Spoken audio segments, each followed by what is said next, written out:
Sorry, just making sure that the what is it? The screen share is working.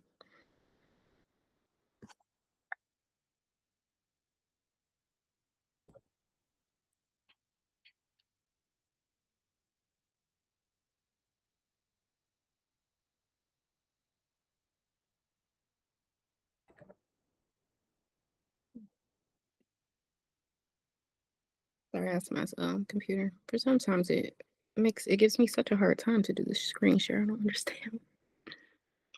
Give me 1 second.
Okay, there it goes.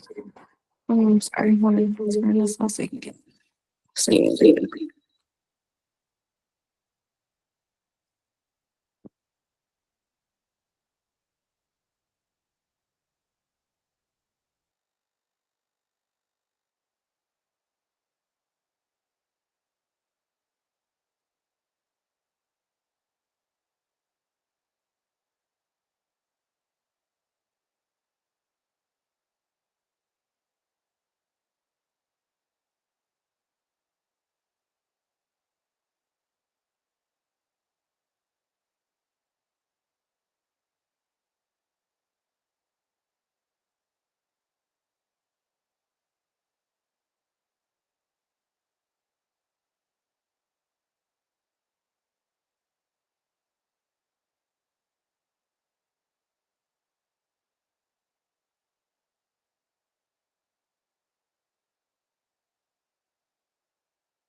Sorry. Because of the error, I forgot I had put you guys back on mute. Sorry. Okay, so gonna start over again.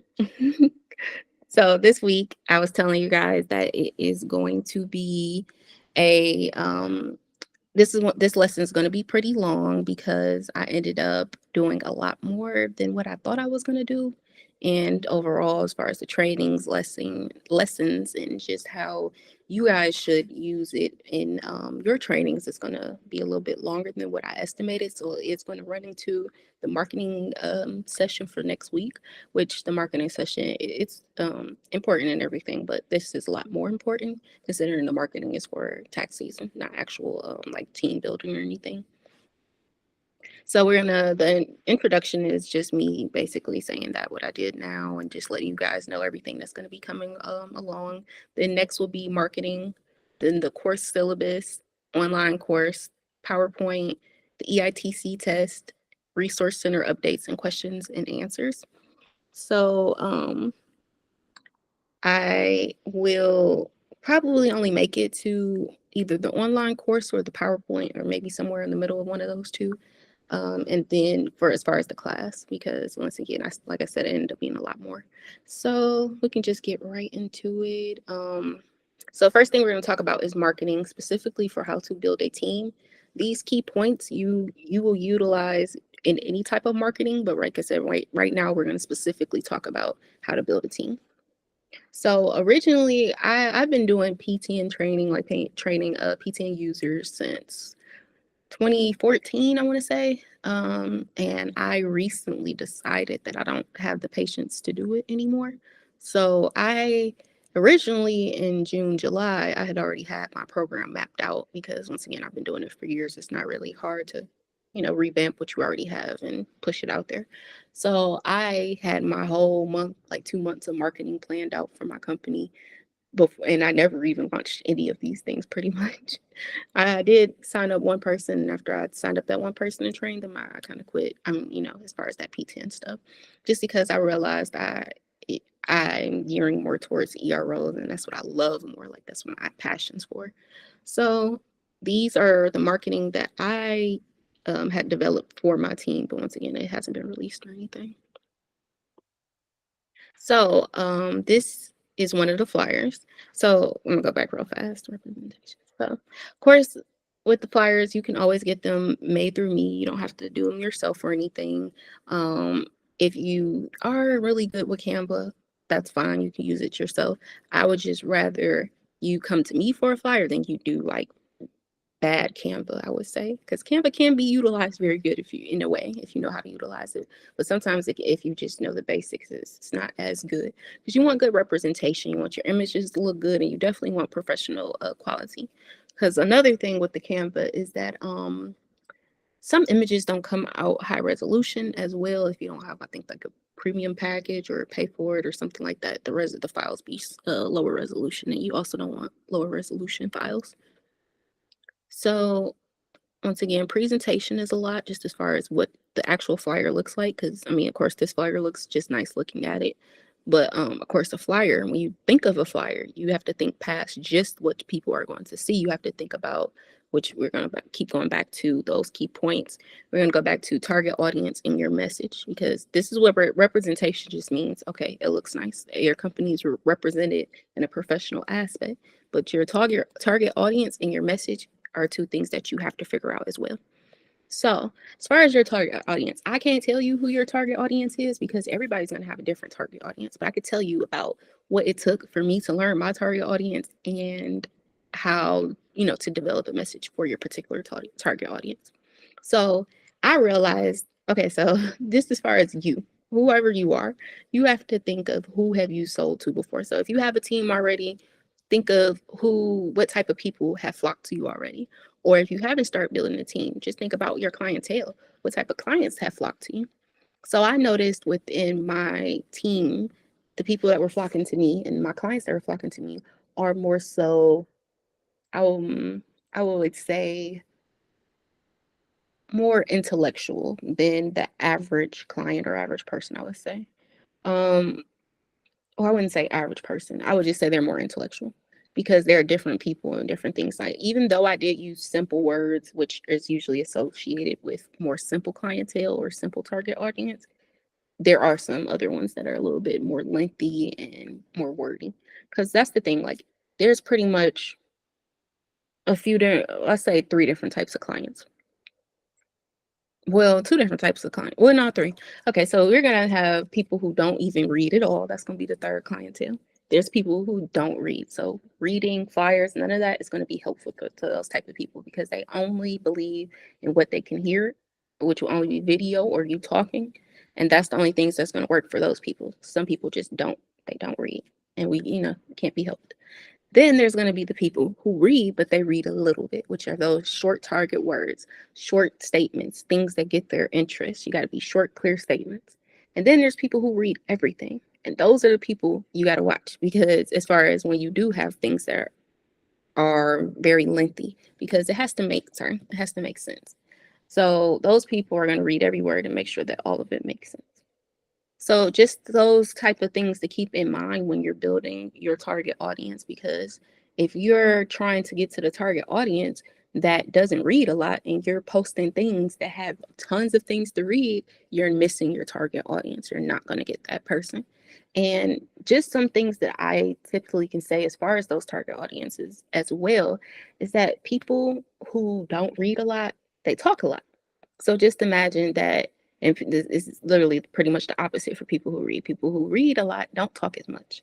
So if you're in a sales driven industry, it is the average person that talks more than they read is going to be more successful just because they're getting to know people and they're conversing with people. That doesn't take away the value of the person that is actually investing into their career and learning more than they're talking. It's just going to take them usually a little bit longer time. And usually the people who talk a lot don't actually invest into their education either. So those are usually people who bring in a lot of clients, but they're also going to be a little bit more work because they're not going to listen to you as much. They're not going to want to read. You're going to have to really baby them more so. So these are just things to keep in mind about, typical people. And then of course, there's always going to be the exception to the rule, but these are just typical things that we marketers have noticed about people and have used to market to people. Most marketers that are very good at marketing, all they do is study trends, they study people, and they study what is going to benefit that person or that business based on their clientele. And then once again, that's all involved in research. So I'm gonna go to another one, which is the next one. So overall, my target audience was more so the people who like to read. So this one says, empower yourself with tax education. So empower could be typically be thought of as a big word, even though you might not think it is, but in general, like talking and stuff, general conversation, that's the word. It typically is looked at as a bit bigger word. So next one, learn taxes and boost your earnings. Another thing that I actually forgot to mention in the key points is a call to action. So also the reason why these terms are very short, but you have to define a problem and target it. So most people, if they're using your product, and especially with taxes, like taxes is oversold because if you're new to the industry or if you've been in the industry, there has been a major change in the industry in the past couple of years due to the pandemic. During the pandemic, I mean, not during the right before the pandemic and all the laws, there was a big influx of tax preparers because it was easy to earn money during that period of time. So after the pandemic, things went back to normal and things weren't as easy to earn. And a lot of people went back to using like TurboTax software and H&R Block Online and those types of things because they felt like that a tax preparer didn't actually get them any additional money. And that's like a big misconception because, as a tax preparer, that's what our job is. But that's also comes from, once again, people targeting the clientele that are good at talking, but not really good at learning, because those those type of people usually don't invest back into themselves to learn more of those things. Like you give them a couple quick things and they can make money with that, but they're not really going to take a deep dive and really try to maximize their client's refund. So once again, keep that in mind as far as who you're marketing to.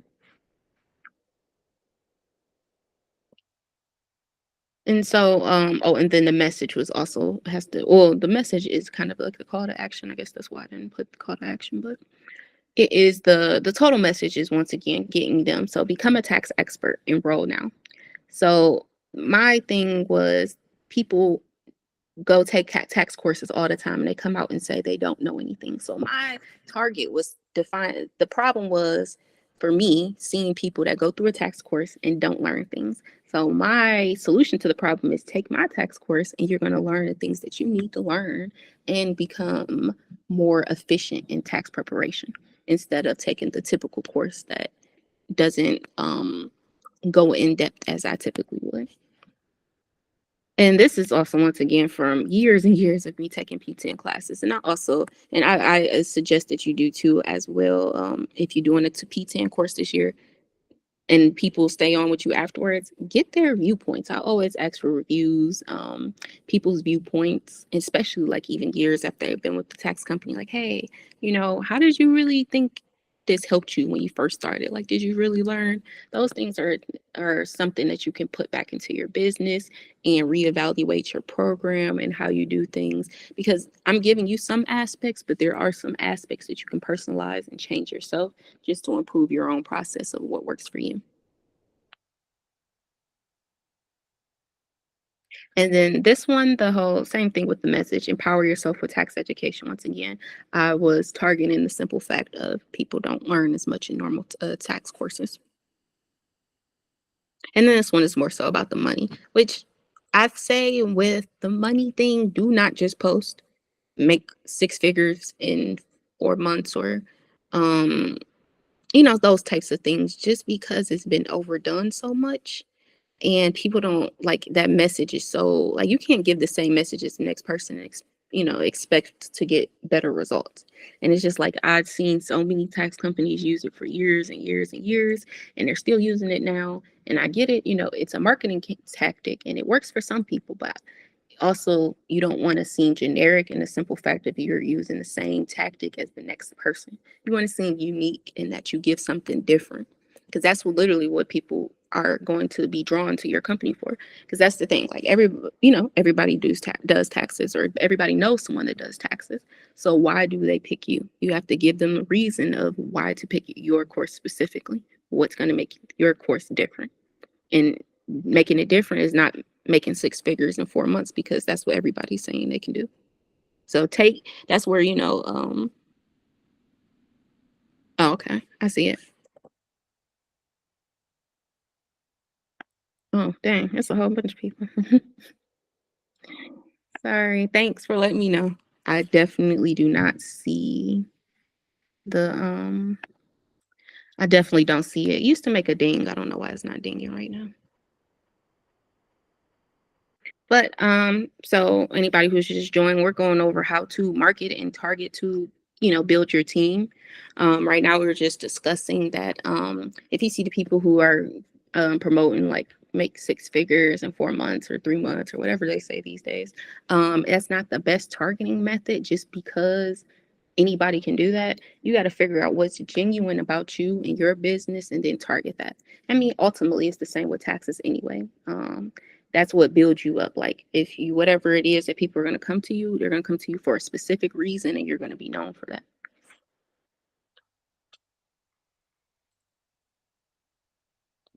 All right, before I go to the next section, I'm just going to check. Okay.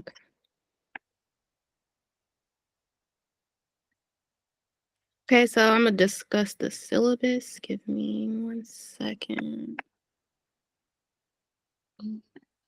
I should just type it in.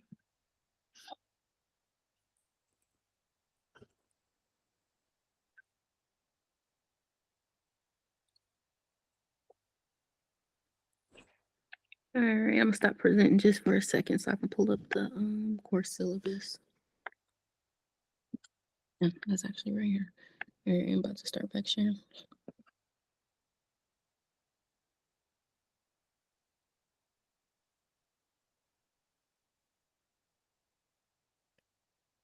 Definitely should have left it as is. Now it's giving me an issue.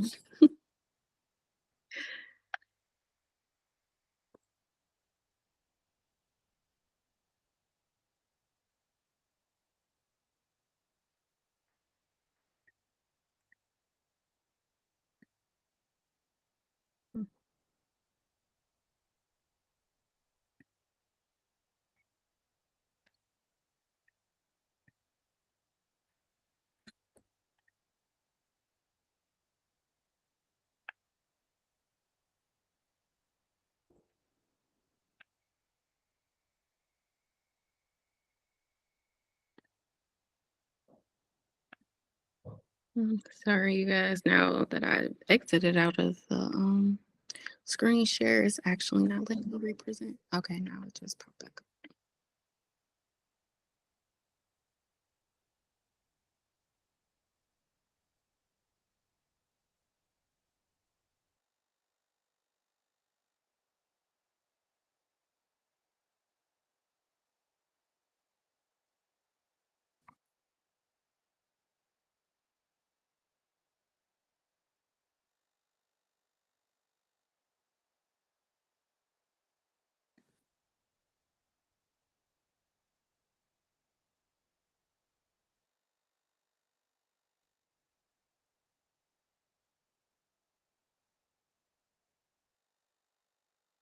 Sorry, you guys. I don't know why it's just giving me such an error now. I think I might switch back to Zoom. I've been trying to use Google Meet because it's more convenient with the Google.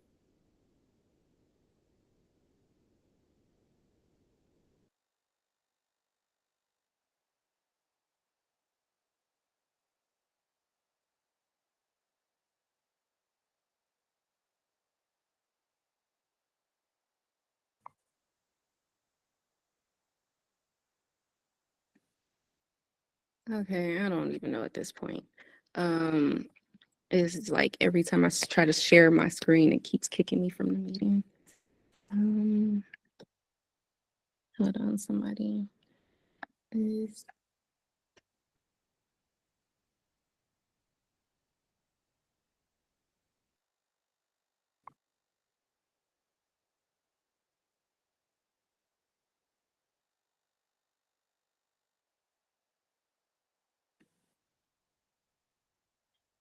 okay. I'm not once again really sure why this thing isn't now not allowing me to screen share.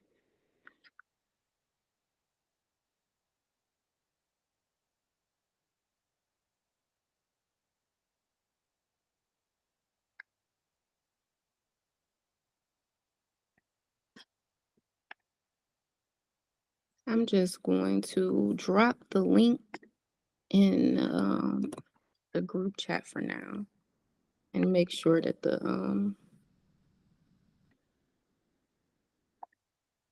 that you can everybody can view the course syllabus even if you're not, you can't see it on the screen. So I'm gonna just drop it in here.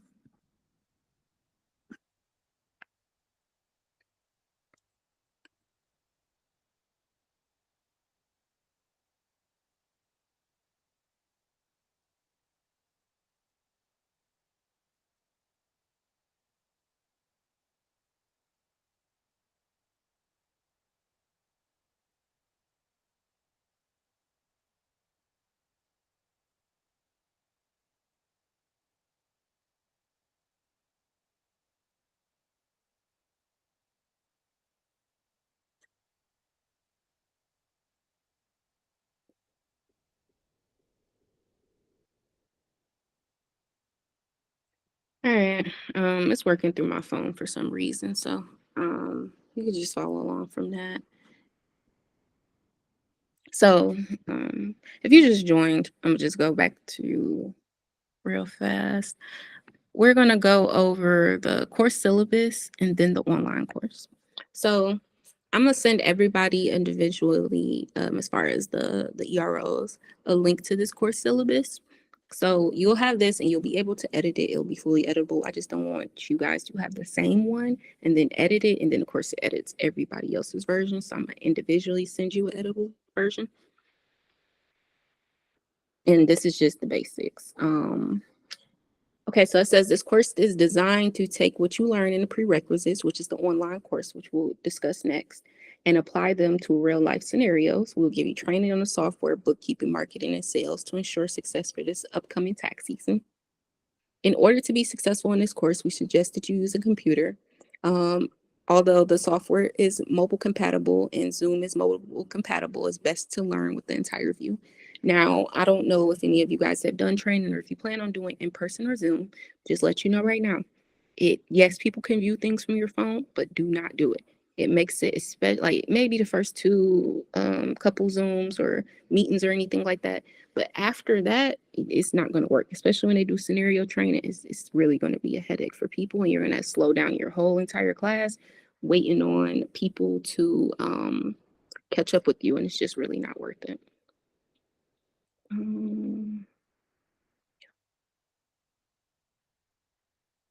So just as far as that, but okay, so materials needed, computer or phone. As far as preparing taxes, they can kind of do it from their phone. I'd say tablet, if anything. Resource website. Now, the resource website, I'm going to reach out to everybody individually and see what kind of things you want to customize with your resource center. Mine was different as far as actually, well, I'm not gonna be able to show it, but I'll probably show it next week. But the resource center that I have for Quick Stop Tax, which if you didn't know, Centralized Tax Solutions is the software company, my ERO team. But Quick Stop Tax is anybody who is a PTN user. That's what they fall up under me, and that's what I do my tax clients up under. So Quick Stop is that. I have company handbooks and stuff like that in their company contracts, depending on their contract. Um, Training videos, those is optional for you guys as well if you want to have like the tax slayer or um I don't know if some of you guys have not um reach out to me since I've started, but I've also added OLT if you haven't noticed. So you do have the option of OLT, but tax slayer videos right now.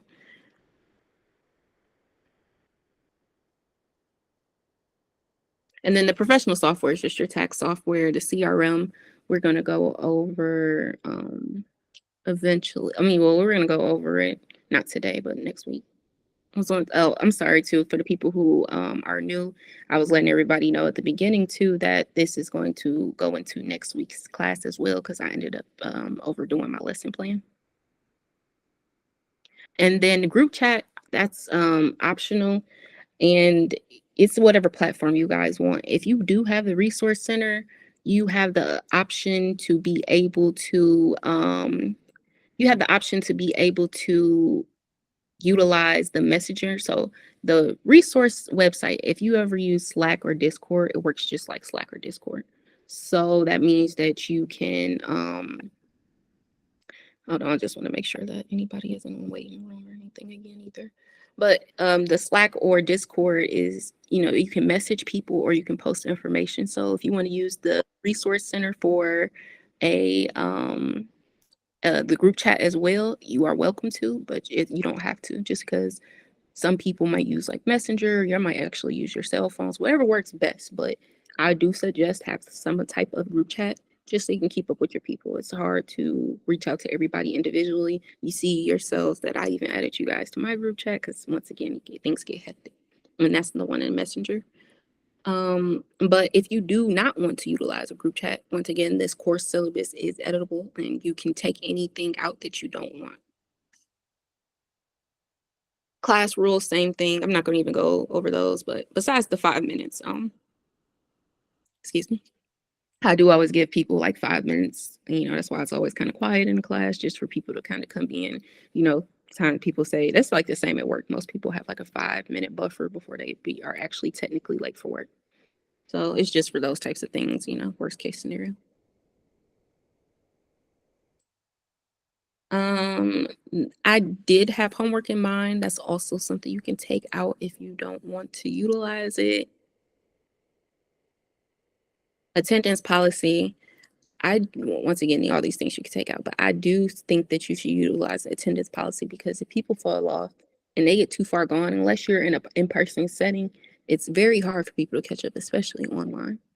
So well, sorry, I'm just about to check the chat. Well, screen sharing.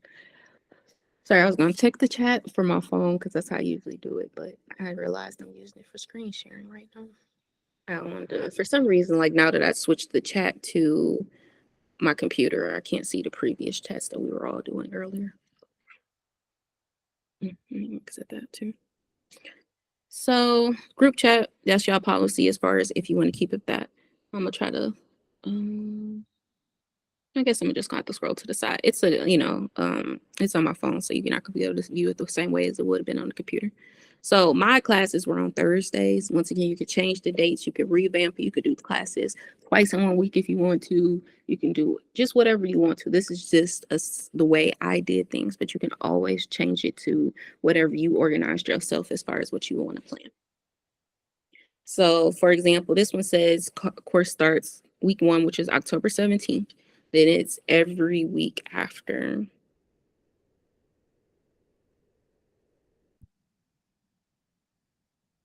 And then I always give it until the end. What you see, it stops at January 2nd, just because I want people to know that you have some type of guidance all the way up until tax season.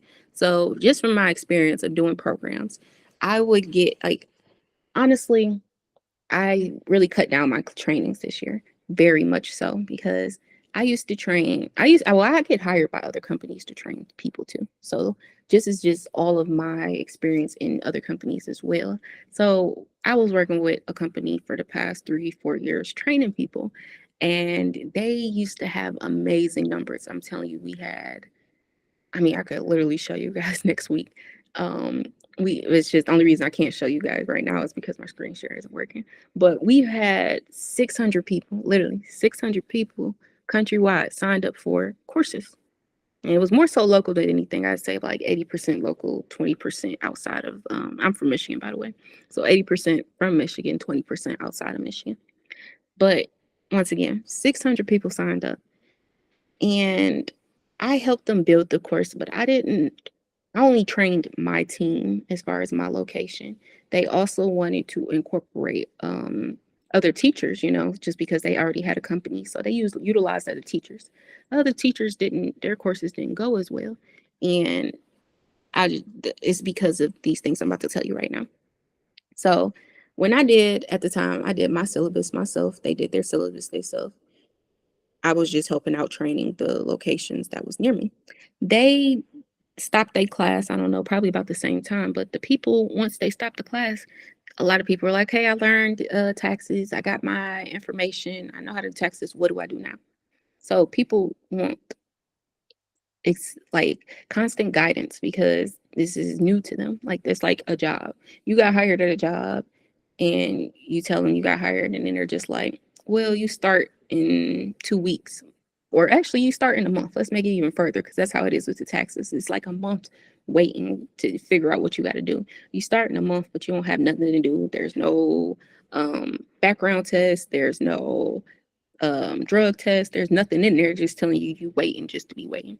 It kind of doesn't make sense to people, and people end up getting kind of discouraged, or they get sidetracked, or they want to get into something else, because of course people still need money. So just keep in mind that that's why the syllabus is set up like that, to continue to have some type of interaction with your people at least once a week. You should always want to interact with them at least once a week, and try to if you see people falling off and stuff like that, and you see they're not interacting once a week, you should usually typically follow up on them people. And I know everybody can't be everywhere at once. So there are going to be people slipping through the cracks sometimes. And that's why I noticed, like I said, with 600 people, it probably about, I want to say total, it's really sad, but out of that 600 training course, I want to say probably 40 people got their PTN at the end of it. I want to say even out of 40 people that got their PTN, I want to say probably 15 to 20 actually processed at least one client during tax season. And those 15 to 20 people, I want to say 10 of them was at my location. So that's how crazy it was, because most of the people who actually were very successful were only from my location. The rest of the locations didn't know what they were doing. But anyway, just keep in mind, like I said, you got to keep up with these people.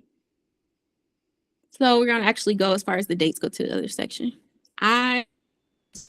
So typically with the course syllabus, I'm not sure if you guys have ever took any college classes or anything, but most college courses, they email you a copy of your syllabus. So I'll email it to my students as well, either before class or the first day of class, just so they can always have it as access.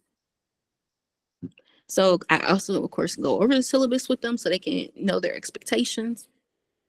Then this is kind of, depending on how big your company is, the company introduction and teacher introduction can kind of be one and the same. The company introduction, of course, is about the company. But if you are your company, that's why it might be the same thing. Some people might have, your company separate and you have your own full brand. Your company is its own brand as well, and you're separate from your company. But if you are your company, there's no really point of it need to be separated. So you can either adjust that if you need to or keep it the same. But of course, tell them about your company, how they started out, those types of things. People want to know that they're going to be with a company that's going to be around. People don't want to be with the overnight company that's just going to, could possibly crash or anything like that. Especially when it comes to getting taxes done. People definitely want their taxes done. It's going to be there. Some teacher introduction, give them, a little information on why you should be their teacher, why you should be training them. Because, of course, people want to know that they're getting trained by somebody knowledgeable.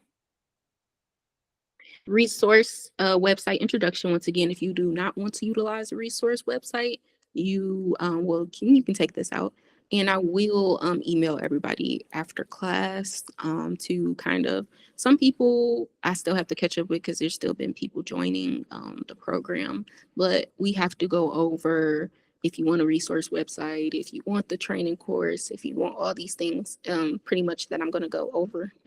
Sorry, that I'm going to go over tonight. And then student introduction, that one is, I always let my students introduce themselves, because of course, we're going to be working with each other. They're going to be working with each other. I want everybody to get to know each other as well as me get to know them. I like to hear people's whys, because that also lets me know who they are. These are real people. They have real intentions of joining my team and making this work.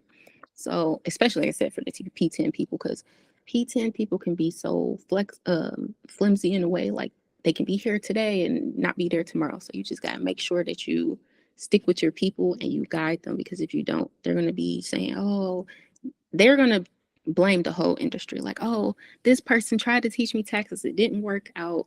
They didn't know what they was talking about. I never want to learn how to do taxes again. And overall, taxes is just a good skill to have. And you don't want people to have that type of viewpoint of the industry. If anything, they could say, hey, I learned everything that I should have. I tried as hard as I could.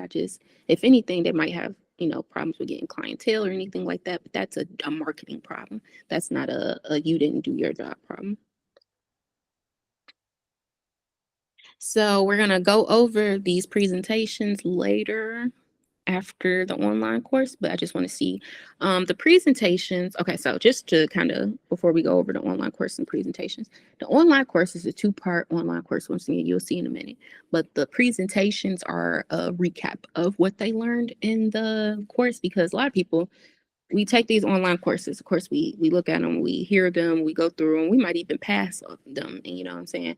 And then you get to class and then you don't really understand exactly what you just took in, because sometimes information, we're just able to intake it and process it out. Intake it and test for it, but we're not actually able to process it sometimes. Like you didn't took it in, but you don't understand it. So the recap is more so to put it in your terms of things that the way you want it, as opposed to the way pretty much I put it out there. Because even another thing with me teaching courses, every teacher isn't for everybody either. What I learned when I was doing those courses, I trained, like I said, tons of people. My biggest graduating class, I would say, was 2022. I did 150 people in the training course, and they was coming every week pretty much, to pretty good class. and 70 of them graduated. And that was like my highest success rating. And that one I did all by myself. And to me, honestly, it was probably one of my worst courses, just as far as I was underprepared because I had just joined the team.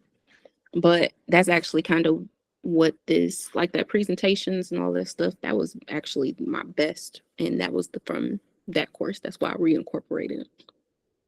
And then completing a client, which it's a PowerPoint as well, but it's a PowerPoint. It's just about how to go through with a client from start to finish.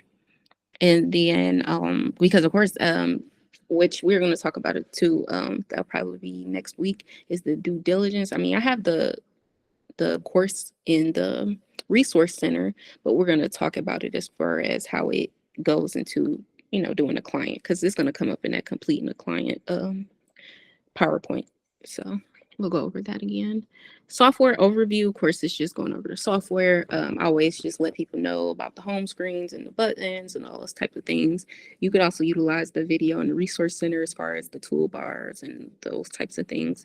You can, and anytime you can utilize any of the videos. Like my videos are also, I've been trying to put them on YouTube and then attach them to the resource center because it makes things easier. But you guys are also able to use any of the software videos, any of the training videos, just copy and paste to YouTube, or you can use the feature, or even just reach out to me for a download or something if it's not a YouTube video.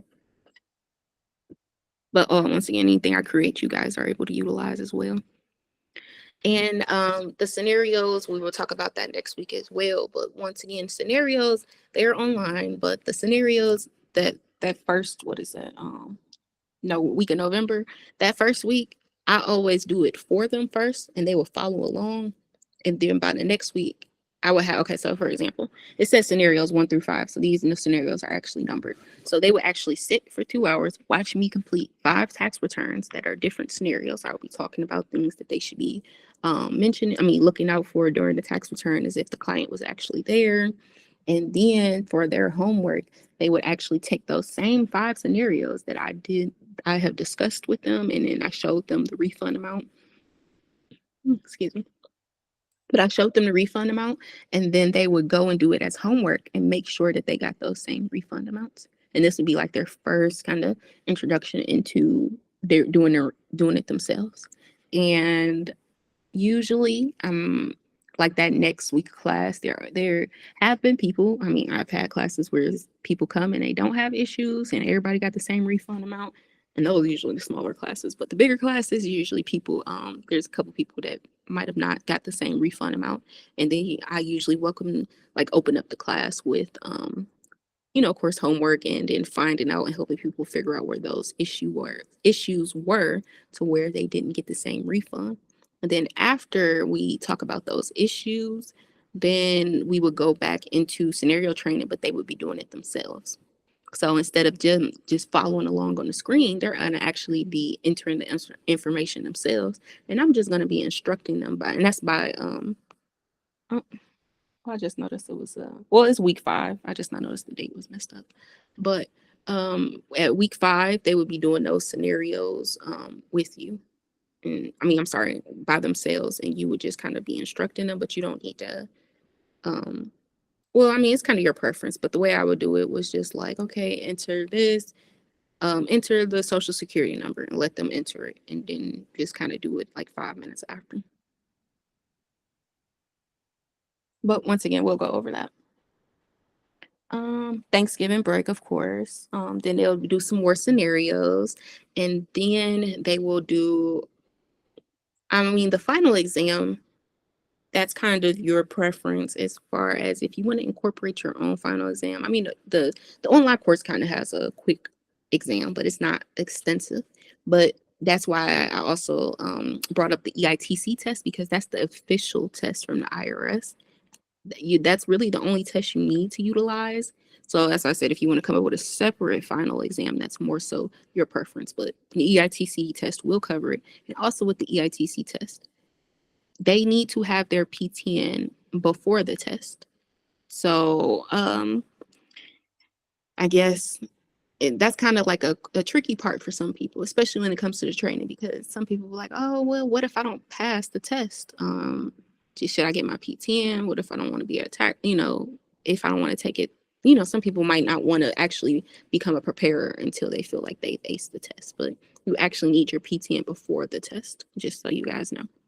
And the P10s are, if nobody, y'all should know, it's 1995, and make sure you tell your class that too.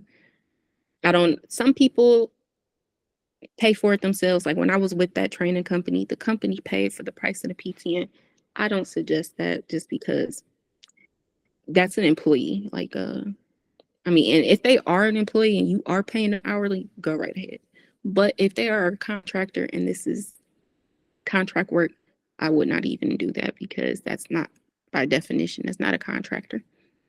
And you also want to make sure that if these people are employees, they're employees. If they're contractors, they're contractors. I'm going to briefly go over that real fast, because I know that can be a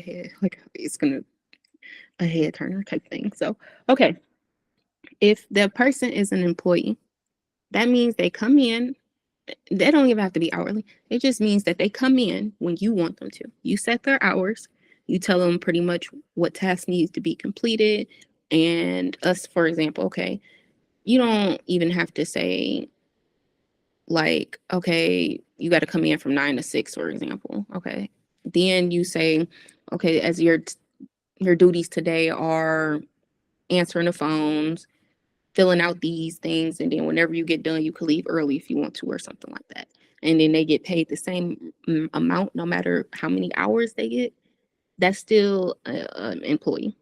So most people just think, okay, people who clock in and get paid an hourly rate, that's an employee. But also somebody that's just around your business or doing business, or even if the person is virtual. Let's say you still told them, hey, like for me, for example, I told you guys I didn't do P10 users this year. I did data entry. So those are all hourly employees. There's no way or form around it. They would never be contractors, no matter, like, just because of how I situated them. These are people, I tell them what I need them to do, and that's what they do. So if I tell them, hey, I got 5 clients in the system, can you take those 5 clients out the system? Take them out of my CRS system and put them into TaxSlayer and do the data entry, and then let me know when they're done. Even if I don't give them a specific time, but just because I gave them a specific direction between a certain time, saying, hey, I need it done by a specific time, that's still an employee, just because the window of is short. Like now, let's say if I told them, go do 20 tax returns in 2 months, and such is because it's such a broad range of time, and broad as far as the actual things that I want them to do, that would be a contractor. So just as far as even compensation, you can even pay employees salary as opposed to hourly, but they would still be considered an employee, which means that we need a W-2 instead of a 1099. So just keep that in mind as far as what these people are to you. So if they're doing data entry and you have them coming in at a certain time, or you're just saying, hey, you work for me and you got to do what I pretty much tell you type thing. But if a contractor, you just tell them, hey, do taxes. You got software login. You don't pretty much need to check in with me unless you have an issue, but you just do taxes whenever you want to do taxes. As long as you submit it with the right compliance and the right auditing, that would, be passed for. Oh, just also too, I'm not sure if you guys have an auditing process, and we will discuss that next week as well. But just keep that in mind, auditing processes. Awards and graduation, once again, that's a preference, but I did like a little celebration. It's all online, but it's just like, like a happy thing type, but it wasn't like in person. Company protocol. Now, company protocol, arranging your social media, booking link, and company profile, those I do suggest, but once again, it's kind of your preference. So company protocol, that's more so me saying compliance, like that's our compliance method. So company protocol is just being, hey, you do things a certain way because of the company says that you do it a certain way. And that's where too, I have the company handbook. I do have a template if anybody needs help with configuring a company handbook. But I do suggest it, especially if you have at least 3 or more employees, because overall, if you got 3 or more employees, those 3 or more, and they're like instructed to be able to build their own team, those 3 or 4 people are going to multiply your company. So you need something that once your company gets to growing and multiply, you need some type of guidelines that people can adhere to and understand. And then it's also be simple, like as far as you shouldn't have to have a employee search far and high for a simple answer to a question, or they shouldn't need you at all times either, because the more you build your company, the less you should be in your company. You should be getting further and further away from your company and getting into systems that or things in place to operate your company. You have to less yourself. So arranging your social media, I think that if you have not successful already, then you might move um, you where you're at. And it's and I did like to market very much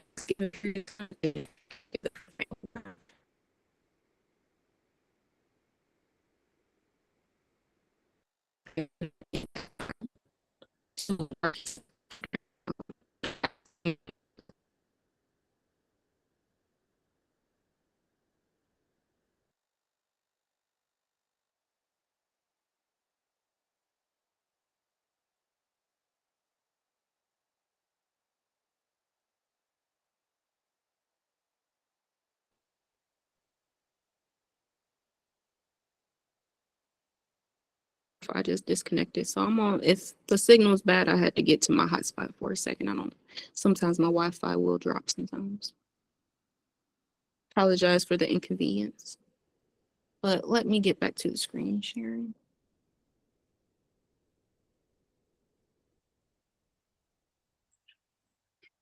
I'm gonna try real fast to see if I can connect back to my other hotspot. I mean, my main Wi-Fi before I continue with the hotspot. Because it seems like it's just a little delayed.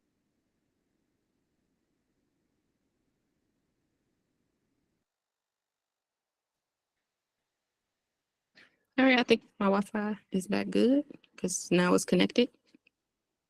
All right, so I'm gonna just, I don't know when the Wi-Fi exactly cut out, so I'm gonna just probably repeat the arranging your social media part. Once again, you should probably do it if you can by Thanksgiving. If not, Christmas time is always the next time that people get together with their families, and you can let them know how to arrange their social media. And that just means how to get ready for tax season. Make sure your profile picture is professional, and making sure your banner is professional, making sure, excuse me, that they're advertising for social media, make sure they have the proper flyers, company approved flyers on their page. And you should also think about those things too, like company approved flyers. Let me see. I don't know if I can screen share now because it has been a minute. But like what we were doing last year, which I really loved it, just because I do flyers, we would have every time a person joined the team, okay, so I don't know what you guys pay as far as percentages, but the company I had worked with previously, they paid horrible. They paid 20%. So they were able to give their people additional team building credit of 10% because once again, they're only paying 20%. But because of that additional 10%, people could earn 30% just by building a team. So they had it to where, let's say, is person A. Person A joined the tax training program. They could just learn taxes and just be learning this year too. But just because they referred person B, even if person A doesn't do taxes anymore, if they didn't even make it through the course, they would still receive 10% of whatever person B made, just for the simple fact that they referred them. So that was the way the company has set it up, which it's cool because once again, it gives them an opportunity to earn more money. I just I don't mind doing things that way. I would just do the percentages differently because to me, once again, 20% is way too low. But, or you could just, incorporate it, something on the back end. Anyway, just some type of team building to, get people driven. But anyway, so once they sign somebody up, because once again, they're like, oh, I'm getting an extra 10%. And that's literally, if they only make it 20%, you get an extra 10% just for referring people. That's literally half half of your money right there. As far as like you could have made that in an easier way. So what they were doing was, and that's why we ended up with 700 people, because they were going out and getting people just for that simple fact. But overall, I feel like they were just referring people, and referring people isn't as good as having people that are actually in the program because they want to learn taxes, just as opposed to join this team because you can possibly help me make an additional 10%. So but overall, once again, just learning those types of things. And if you do have a team, building team leaders, those types of things, just make sure that they I have a, like, what's the word for it? They can show and manage, like, that they're helping out the team. So if they're a team leader, they should actually be what's the I can't not think of it. Micromanaging, that's the word it is. It's micromanaging. They should be micromanaging everything that you have going on, because that's the point of a team leader. So if they have these teams, they should be able to be your line of communication in between. So they, for example, you got two people, well, let's say total you got 12 people. You got two team leaders and you got 10 people up under them, I would say. So you split them 5 and 5. Those two, that one person should be able to keep up with their 5, and the other person should be able to keep up with their 5 and report back to you. And then you keep up with them, so to ensure that they're able to lead the way that they're supposed to. And then overall, truthfully, that's just an introduction into MLL. If y'all don't know, multi-level marketing, that's literally what MLL is. It's just being able to build that pyramid the best way possible and make sure it does not, like, you're doing it properly. So there should never be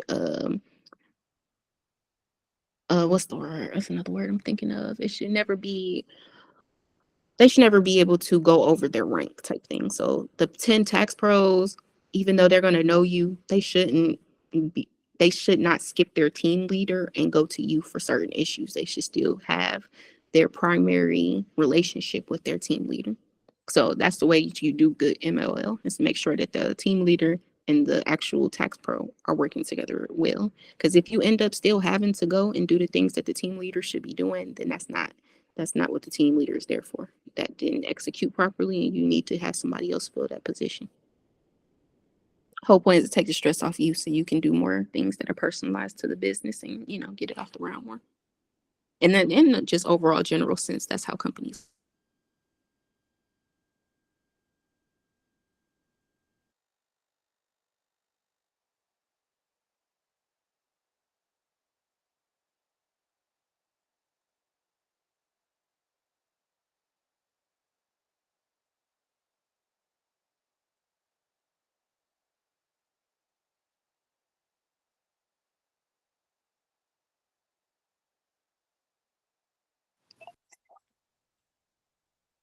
Sorry, you guys, my computer had died. I'm about to go back to the screen share, but that's why I keep my phone on just in case. Oh, I mean, it's still on the screen share, but let me go back to the screen. So let me go back to where I was. Okay, right during social media. So the booking link. Let me go to you. Since you guys can see my screen. Sorry. I've been looking for a home. Quick stop. This is my website for my quick stop tax. I'm about to show you guys the booking link real fast. Actually, I'm sorry, this one doesn't have a booking link right now. I'll go to my other page.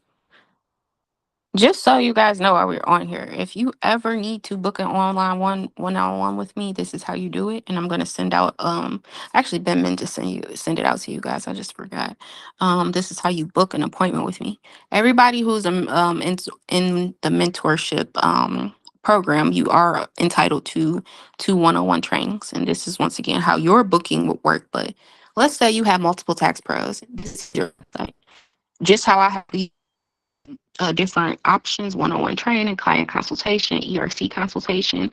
Those represent how you can have your tax preparer. So tax preparer 1, tax preparer 2, tax preparer 3, for example. And then of course you as a tax preparer, and you would just be able to click like one-on-one marketing. One-on-one training. And this will go to my calendar. You will be able to, choose your own availability. And each tax pro, they will have their login.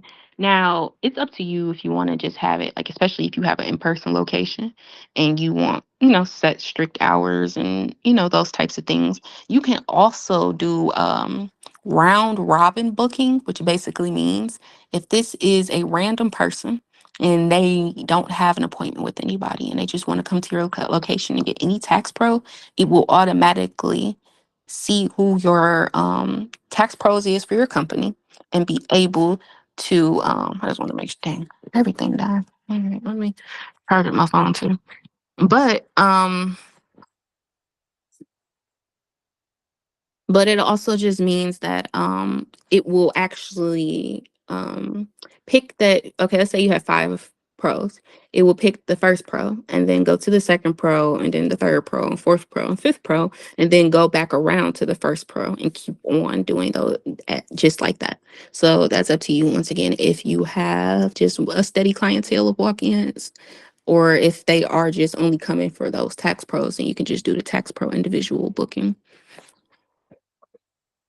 And this, once again, is an example of that. I just don't have weekend availability because that's not my schedule right now, but you can do it for whatever. I'm gonna go back to the syllabus. So the company profile, that's just the company profile was just on Facebook. I also, okay, well, people do come with companies as far as based on reviews. So I would incorporate some type of a review method. If you have a physical location, it's always better to do Google Ads because, I mean, really, if you don't have a physical location, you can do Google Ads now. But if you just don't have it set up yet, I would just say do Facebook. But Google Ads is actually much better for your business, just overall, as far as marketing, campaigning, just when it comes to actual ads. Just if you ever want to invest, just so you know, Facebook and Instagram, they do have a lot of bots. Like I make bots and I do like those types of things to get um in the monitor. I used to be in the music and movie industry. So if you don't know, the whole movie and music industry, they do bots a lot. And that's, like I said, that's where I learned bots. So bots have taken over just for the past few years, just from, once again, me starting off in like 2016 in the music industry, and like 10 years later, bots is just taking over. So I just do not waste my money in Facebook and Instagram marketing just because personally I have a hand in that problem of bot problems.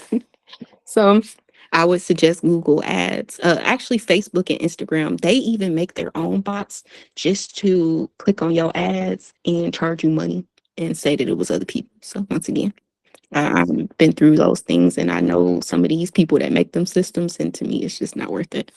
So Google Ads, if you ever try to do actual any marketing or paying for marketing, Google Ads has the best system. Google, period, as far as their bot system, they have the best security to get bots out. Even like their YouTube has the best security as far as bots. So advances will usually start, well, all advances start January 2nd. I usually start letting my clients know about those things December 18th, or like the week before Christmas. And I also, so with the software as well, state if you, okay, so the actual software for 2024 will release around November. As far as the tax layer and OLT, they'll release this edition software this year. Because if you don't know, I know I had talked to a couple of you guys about it, but their software as far as your banking and all those things have not been set up because technically we're still in the 2023 software. So November, they're going to actually switch it over to the 2024 software when the e-file actually closes. And they're estimating that to be around between the 15th and the 18th right now, is usually every year. So around that time, they're going to close the e-file system. They're going to make a little couple changes, and then they're going to say, "Hey, all the software companies, y'all can release y'all software, and we're going to get ready and start testing things and getting things in place for tax season." And that's once again on the software end, so you don't have much part over it. But the best thing that it happens as far as your end is that you get access to the new credits, and you can also start giving people accurate quotes and those types of things. But In November is when they release the federal. They don't actually release the state until sometime in December. So that's why I actually have the state all the way down here in December, because usually the states, and some, honestly, some states, they don't even release until January. So, it's kind of iffy with those states. And as far as teaching things, you might have to utilize the prior year software when it comes to teaching certain state topics, just because, once again, states, they release a lot later than the federal. And then the marketing schedule, I do, like I told you guys when we started off, I had my marketing planned out for the month for this company.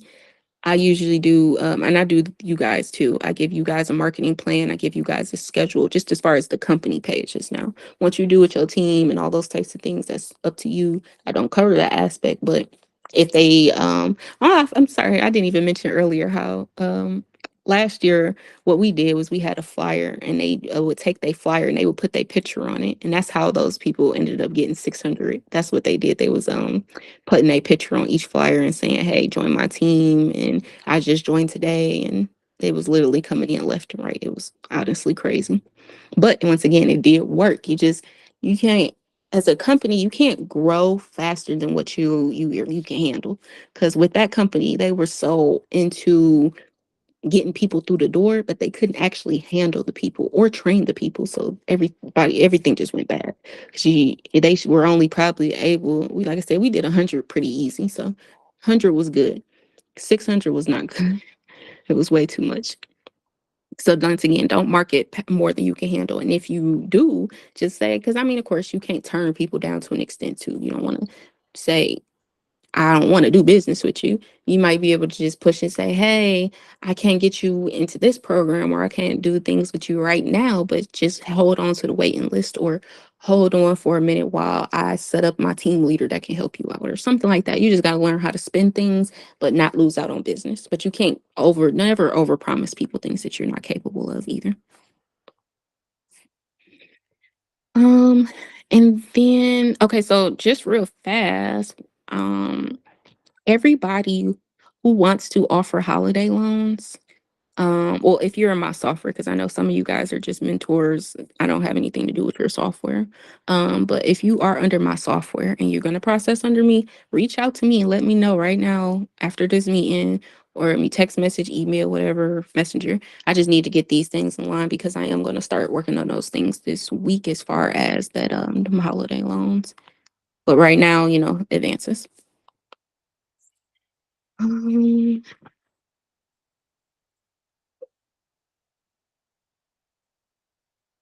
Give me 1 second. Well,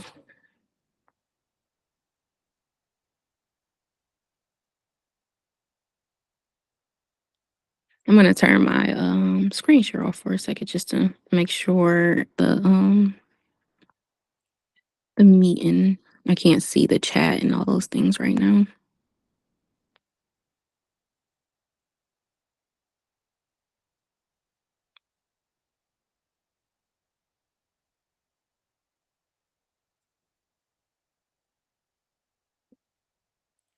Okay, I'm gonna just go back to the syllabus.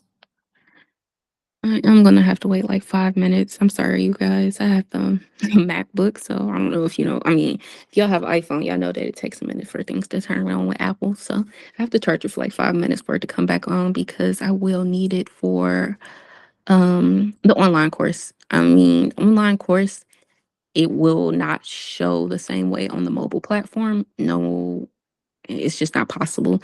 It does. The online course is mobile compatible. It would just force me to show it to you guys on the end of the person who's taking it, and I don't want to show you guys on that end. I want to show it to you on the end of the person who made it, because you don't have to buy it. You can bypass a lot of the things.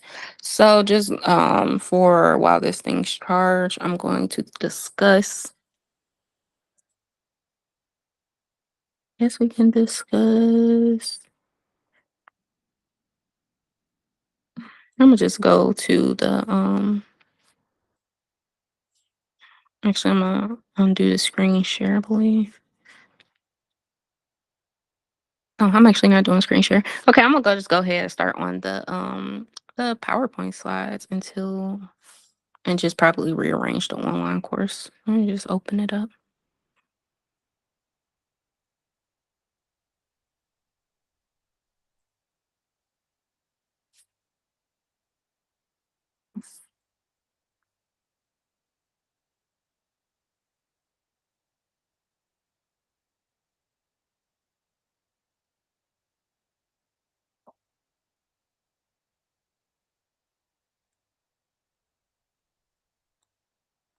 Okay, that did not work. All right, now I'm going to have to go back to the course. I mean, the course syllabus. Hold on, you guys. I'm about to put it back on the screen.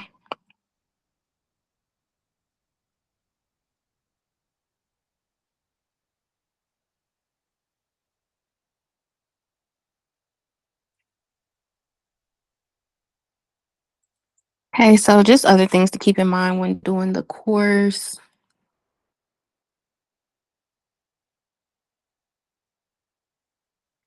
So the scenario training, we can go over that. That'll be something that we can talk about while this is going on. So the scenario training, it is I can give you guys a viewpoint of that. Let me stop screen sharing. I'm gonna go back to that, but I'm gonna show you guys an example of the scenarios. I do have that on my Facebook.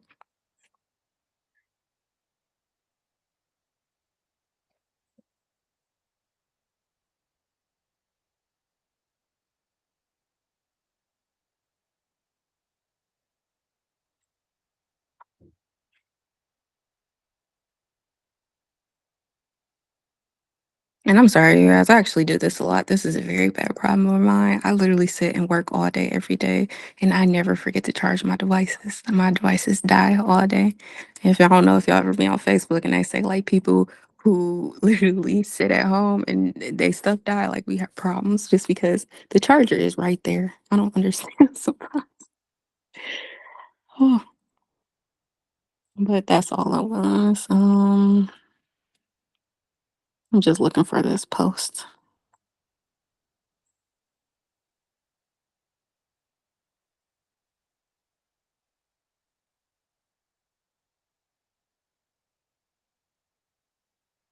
Oh, here we go. Okay. Found it, and I'm about to share my screen. Okay, so if you have not already, you should join this tax group. This is my tax group. Um, so I'm not sure if the sound is sharing. It should be. Oh, video has no sound. Okay, so this is I'm gonna do full screen. So this is an example. I'll move this around too. Let me see. Okay. Yeah, this is an example of the scenarios. So this is how it will look. This is, like I said, a video from weeks ago though. So this would be like 1.1. You said I had did like 1 through 5. This would be like 1. But they will have the client's information on there.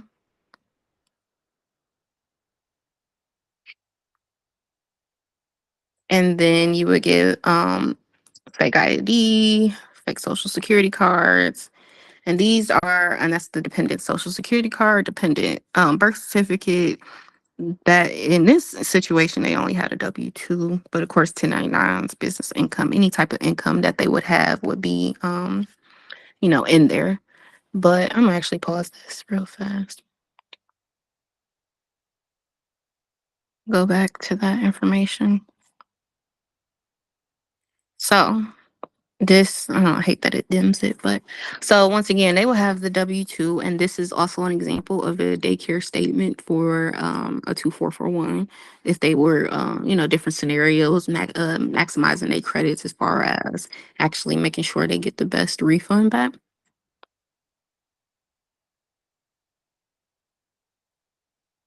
And then once again, I am in Michigan, so you will see a lot of these addresses and things typically are from Michigan. But those are the scenario trainings. So once again, like I said, you would do these as far as the 1 through 5, and then they would do the same ones again at home, and then you'd be able to I'm about to get out of here. And well, actually, I should go over this too. So I did this the past couple of days, and this is going to be in your training in the PowerPoints, but we could just go over it real fast once again because my computer did just turn back on, but while I log in. So reject codes can be something in, I actually think it's loading back on. Oh no, my internet connection is still down. So I'm gonna actually say what I gotta say and then go back to my computer just so the echoes and all that stuff don't happen again. So when I think the reject codes was like part 5 or 6, maybe even 3. Um, Actually, I think it's part of like, I think it's 3 of the presentations, but there will be a section in there. I used to only have like 8 reject codes, and I had sat down and they actually add on to the reject codes each year too. So it might be something that come through this year that I might need to add. But this is a list of what I have come together with as far as the past few years of me doing business. And reject codes, when you're able to fix them efficiently, your business will run a lot smoother. So once again, my experience with working through this with this other company that I was helping out. So the other company, I was their trainer and I was their auditor.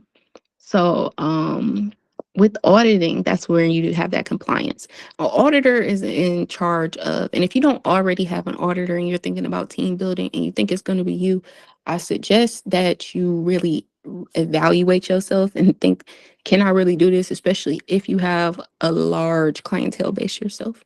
Because that was me last year, and I lost out on a lot of clients last year because I mean, it depends on your what you expecting as far as how many clients you're gonna do. But the location I was with last year, they did about 1,000 clients, and it was a lot. I'm not gonna even lie. I was staying up from I get up at like 9:30 to because I have to. No, I said about 9:30 because I had to be to work around 11, and that's well.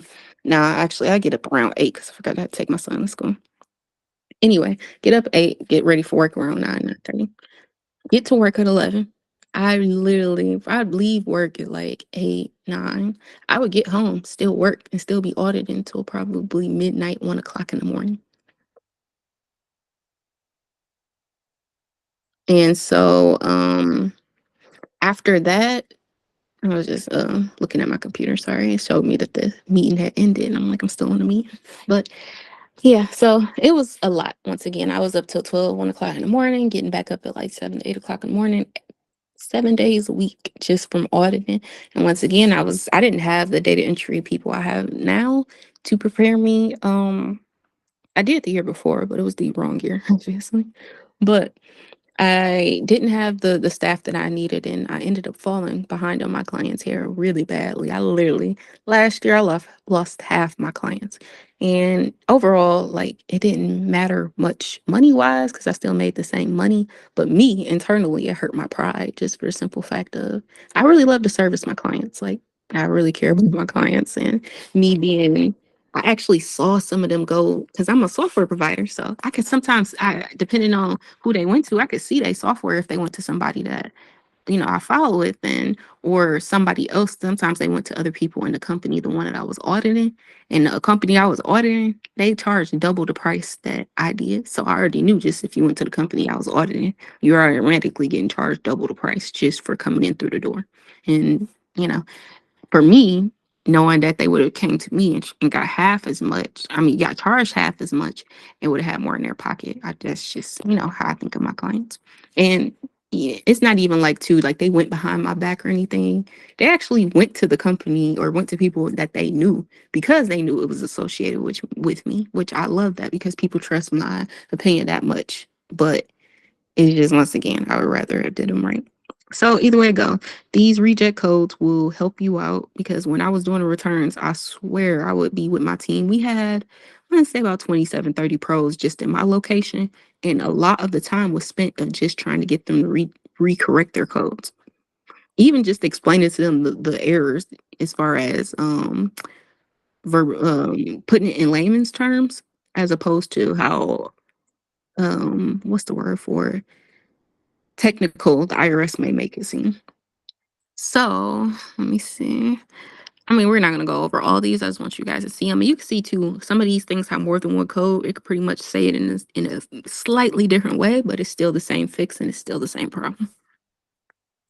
But these codes can range from these people need an 8862 to the W2 was wrong. And also just be sure when you can also just give these things out to your client. I mean, your team. Like just print this out, give it to them. Or if you want, you can just ask me to change the logo. If you're like, hey, I want my logo on there, I don't mind doing that. It's a quick thing. And I could just copy it for you guys, give it to you guys with your logo. You print it out, have it in your office, or email it to your team, or however you want to do it. But this is very, very important just for the simple fact it's going to make your job a lot easier. Because once again, I was out there literally correcting the codes myself for my team, or we were in a physical location. So even just the time of me stopping, taking, walking away from my desk, going to their desk, letting them know the error, and then coming back to my desk, it's time consuming, especially when you're trying to get out 1,000 clients during tax season. So I'm gonna get 1 second to go switch back to my computer as we go to the online courses.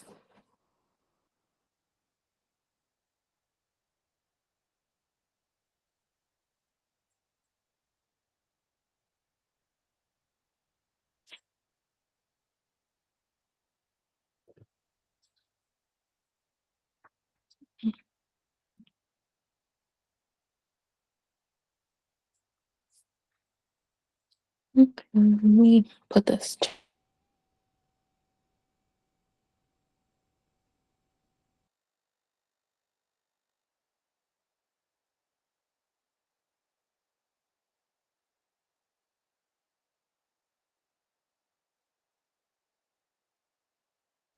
Okay. Let me turn it down. Sorry. All right, now it should be working. Let me make sure this thing isn't on at all.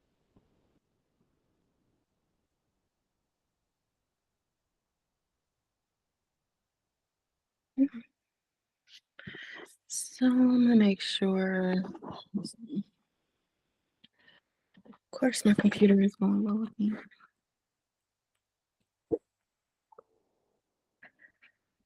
I have to pull up the course.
All right, I'm about to share my screen.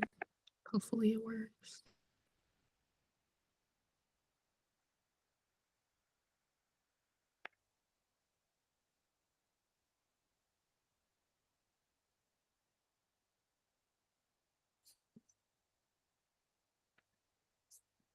Oh my gosh.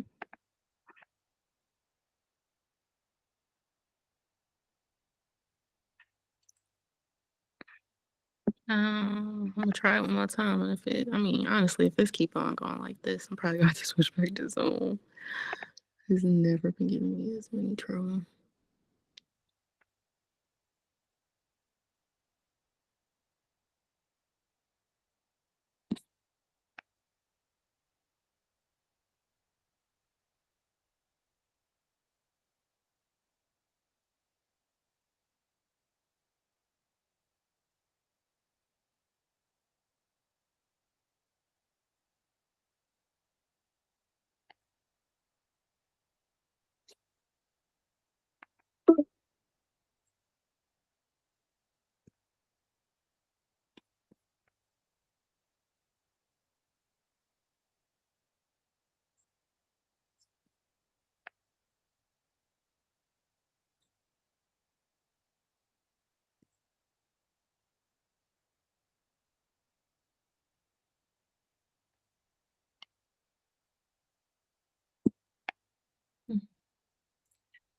Same, I don't have it.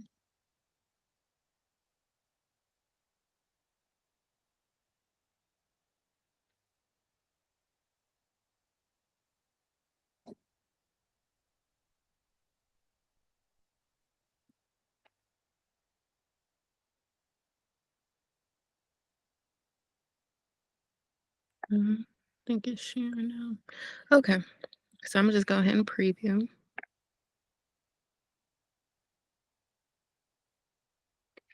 So this is what the course will look like.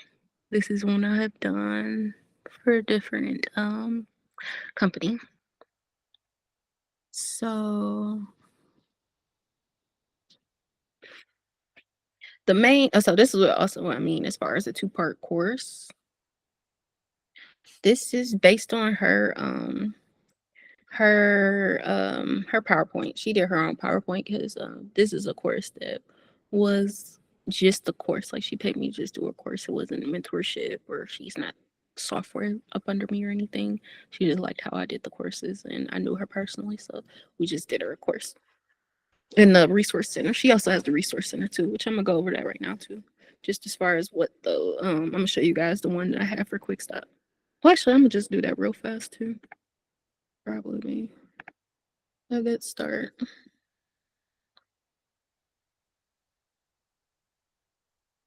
Did you see hers is in there too?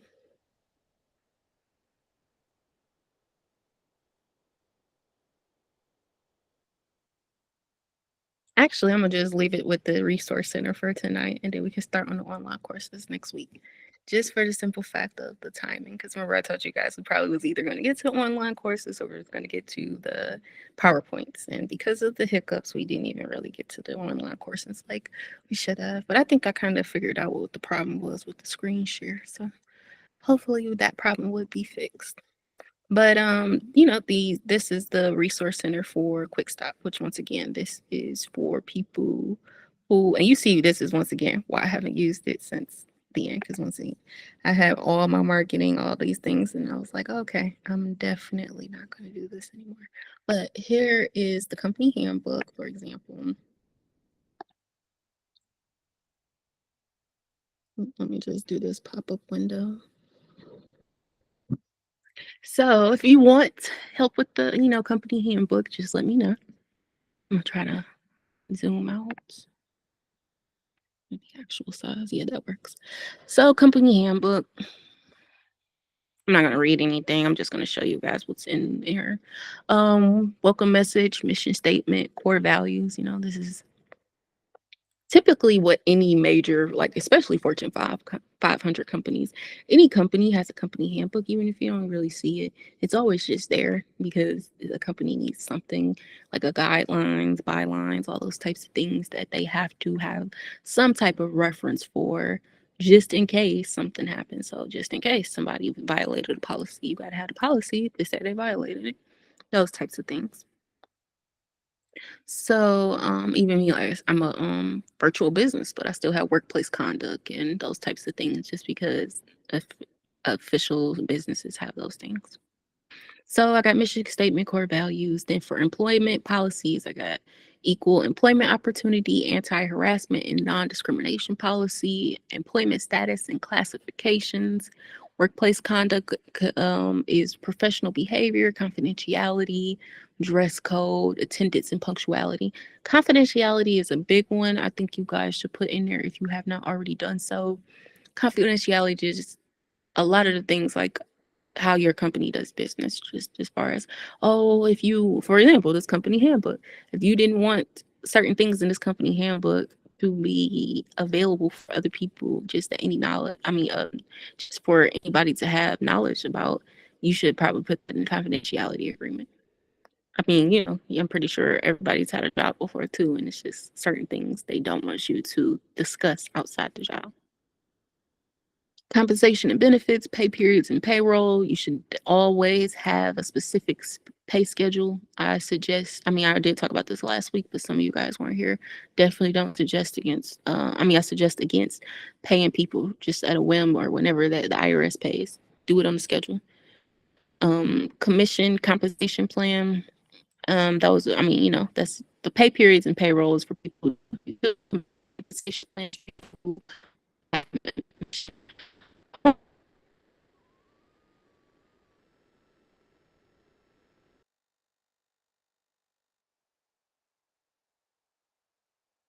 operation standards, use of equipment, health and safety policies. Definitely do the use of company equipment if you have an in-person location. Compliance and ethics, code of conduct, circular 230 compliance, reporting violations, and termination policy. If you do not have those, you should have all four of them. And I'll definitely reach out if you don't have them, because code of conduct, you should always have some type of code of conduct your business adheres to. Circular 230 compliance is definitely mandatory for all tax preparers. Reporting, and it doesn't have to be a policy, but you should have some type of way to say that you did adhere to Circular 230. That's what the IRS mandates. But the compliance policy just makes sure is that everybody up under you also upholds that. Reporting violations, that's not mandatory, but once again, if you have multiple team members, I think you should have it. Termination policy, everybody should have that. You think you might not ever have to use it, but I mean, people get terminated. I actually, when I was working with that company, the location that I was at, it was a brand new location. Like, they had construction, everything. So I was in there maybe like 5 days, not even, no, because I only worked 3 days a week at that time. So I was probably like my third day, the first week there. And somebody called up to the company, was like, one of y'all tax pros then stole my identity. She didn't used it at Verizon. She got phones in my name. And I was just like, what? I'm like, literally there. I'm like, we barely even hired anybody. And she did, well, everything she said was definitely correct. We had to fire the employee and all these things. And it was just somebody that had just went through that training program. Like, that's how, I mean, actually, she didn't even go, she signed up for the training program. She didn't even start the self-paced course yet, and she was already scamming people. So that's the crazy thing. But people, once again, that's what I'm saying. People will do it. And especially the more people you reach, the more chances you have of situations like that happening. And then the conclusion, I did an acknowledgement of a receipt, and most companies do that as well.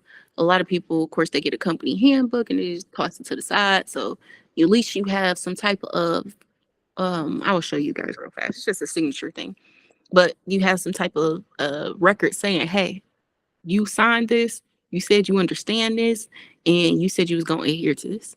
And if you don't, then this is proof that's saying, hey, you did sign this. So they can never say, hey, I just tossed it to the side, didn't read it, I didn't do nothing.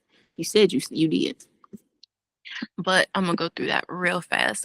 Introduction, mission statement. I'm just gonna show you guys core values. Those are mine, things that just are important to me. Employment policies, those policies. And you see how short these policies are. A policy just means this is just a standard. Like, this is what we want at the company. It don't have to be 5, 6 pages of one thing. It can just, once again, short, simple, and sweet. Compensation and benefits. So even with that, employees are paid weekly. Pay periods run from Sunday to Saturday, with paychecks issued the following Friday. Performance and development, those types of things. Operational procedures. Compliance and ethics. And then that was pretty much it. So I'm about to go back to I'm about to stop sharing my screen. And anybody have any questions? Oh, it's still present. Anybody have any questions? You can type it in the group chat, or, just talk and take yourself off mute.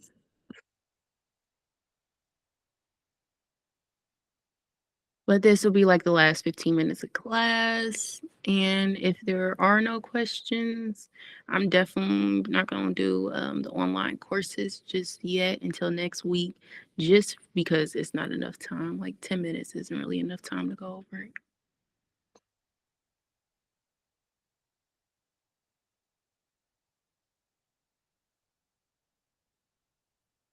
But I definitely say reach out to me if you want the resource center. Once again, I'm not even presenting anymore, so I guess I'm not gonna show it. But you guys saw the resource center. Some of you guys have access to our resource center. I guess you should be familiar with, and even if you don't have access to my resource center, also reach out to me to make sure that you have access. Make sure that you are utilizing these things. You definitely don't want to introduce it to your team and you don't know how to utilize it properly either. Just as far as when you said the resource center.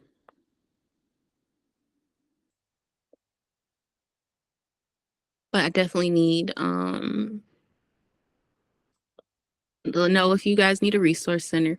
If you already have not filled out the form to say that you want the online course and the PowerPoints, I would need you to submit that as well.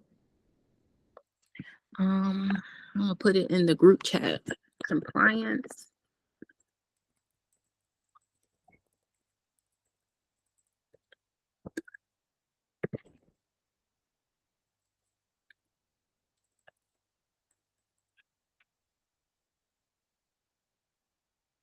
Okay, I'm gonna put it in the group chat.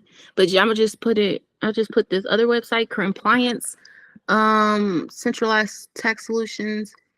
That is going to be the form to fill out if you want a custom resource center. I'm about to put the link in for the resource center that actually gives out the information.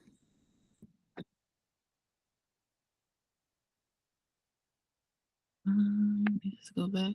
Okay, here it is.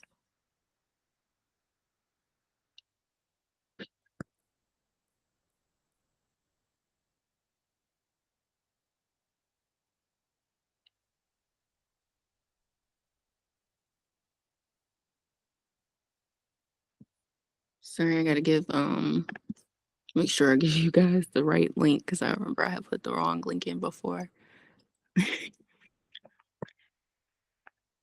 All right. Let's chat. All right, that's so the first one is compliance centralized tax solutions. That's the form you guys need to fill out if you want custom anything. That will be giving me your logo that answers questions about your custom products if you have not already filled it out. And the resource center is just more so about educational stuff, tax software, learning videos, those types of things. And then once again, if you want your own resource center just with your branded information, that would be in the compliance form to let me know that. And also I'm gonna also put my phone number in the chat too. Um, Reach out to me and let me know any of these things as far as if you need anything. As far as we're gonna go over PowerPoints next week. I'm gonna go over online courses next week. You're gonna get between this week because I did expect it to be all done in this week.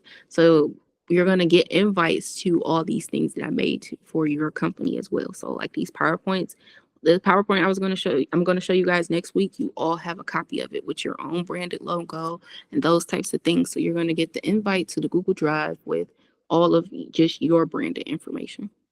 And then when I go through it, it's all going to, look different. I'm just going to use a couple people's information as far as presenting it, but it's going to be for you.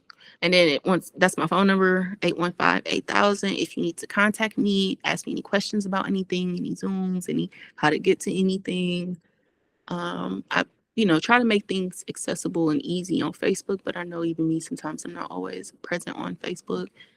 You should always just have my phone number, the easy access.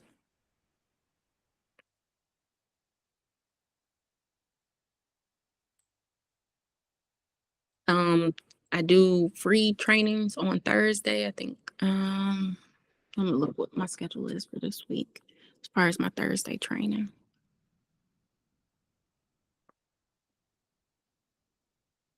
This Thursday.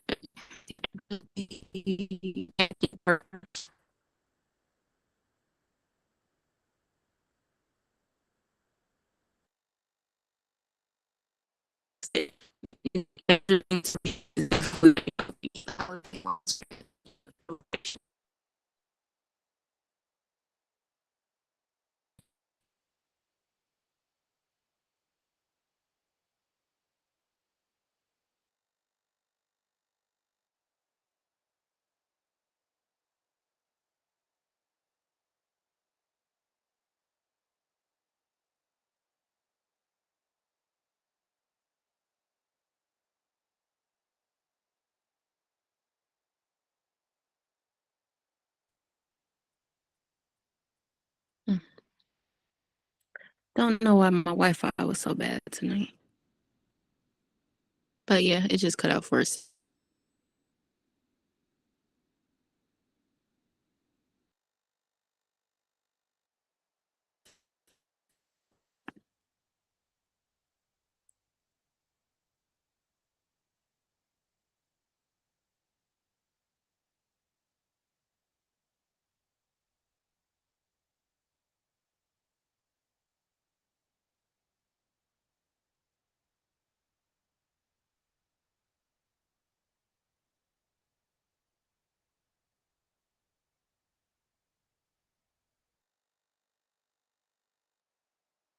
Oh, 10 minutes left.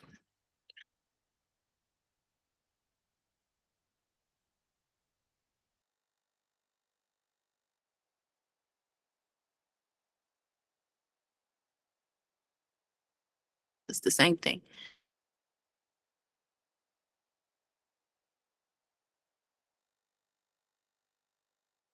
Clients or yourself or both, but it's all the same thing.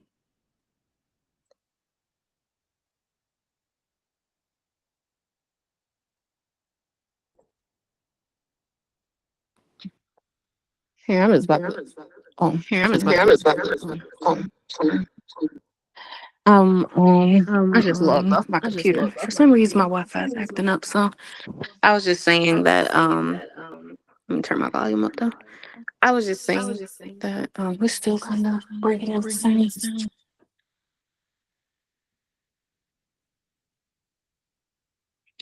All right, so I was just saying that preseason loans and the preseason loans and holiday loans are basically the same thing.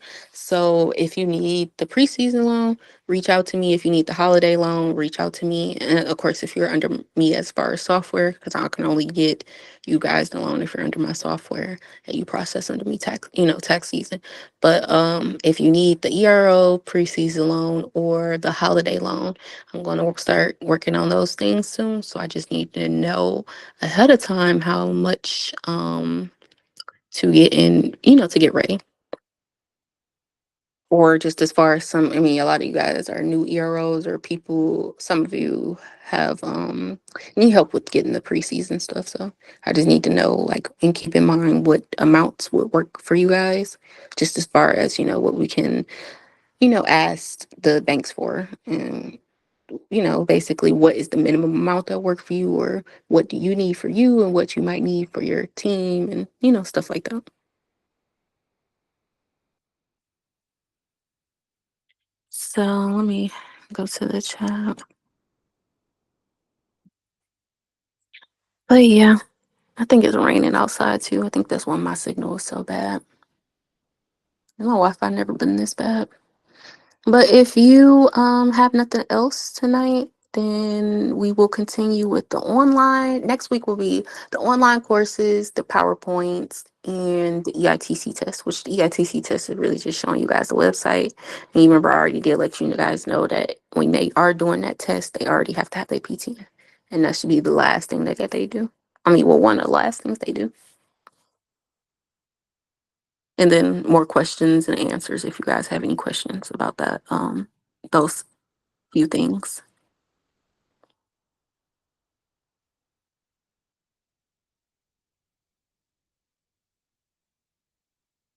So if there aren't any other questions, I mean, you can log off. And I'm going to stay on just for a minute to make sure that the recording is recorded properly as far as from last time.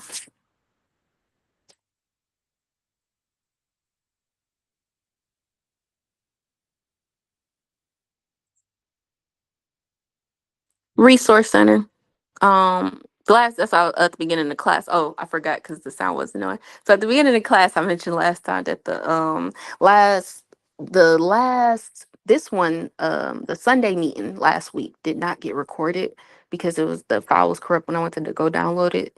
So I was gonna do like I kind of just like cliff notes of it. But Thursday's meeting was recorded, and this meeting is gonna be recorded, and it'll be added to tomorrow because just in case, because sometimes it takes a minute to download. But I always say give me up to 24 hours for it to be in there, because if the video is long, it might take a minute.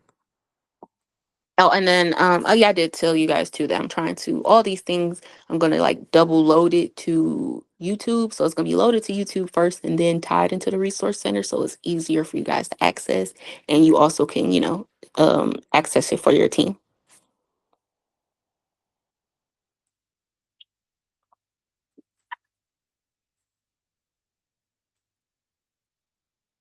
If nothing else, I am going to stop the recording.